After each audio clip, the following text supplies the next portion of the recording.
বন্ধুরা, আমাদের মাথায় তো সব সময় একটা জিনিস ঘুরপাক খায় যে চীনে কেন ইউটিউব, ফেসবুক, গুগল, ক্রোম এসব ব্যান্ড রয়েছে। চীনে গুগল, ইউটিউব, ফেসবুক এসব বড় বড় ওয়েবসাইট গুলো নিষিদ্ধ থাকার পেছনে মূল কারণ হলো স্পন্সরশিপ ও তথ্য নিয়ন্ত্রণ।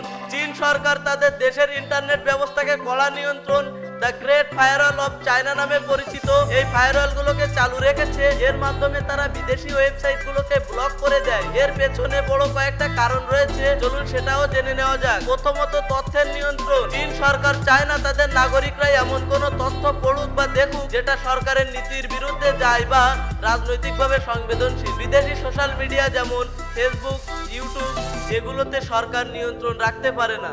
স্থানীয় প্ল্যাটফর্মকে সাপোর্ট। গুগল বা ফেসবুক নিষিদ্ধ করার মাধ্যমে চীনের নিজস্ব কোম্পানি যেমন বয়েডু, গুগলের বিকল্প ইউকু, ইউটিউবের বিকল্প উইচ্যাট, উইবো, ফেসবুকের বিকল্প এসবের জনপ্রিয়তা দিন দিন হা করে বেড়েছে। এতে দেশের অর্থনীতি ও তথ্য নিরাপত্তা সরকারের নিয়ন্ত্রণে থাকে। নাম্বার 3, রাজনৈতিক স্থিতিশীলতা। চীন সরকার রাজনৈতিক অস্থিরতা বা সরকার বিরোধী আন্দোলন ছড়িয়ে পড়া রোধে এইসব ওয়েবসাইট ব্লক করে রাখে। সোশ্যাল মিডিয়াতে সহজেই জনমত গঠন করে ফেলা যায়, যা সরকারের জন্য বিপদ হতে পারে। সংক্ষেপে বললে এটা মূলত নিয়ন্ত্রণ ও স্থানীয় শিল্পকে সাপোর্ট করার জন্য করা হয়েছে।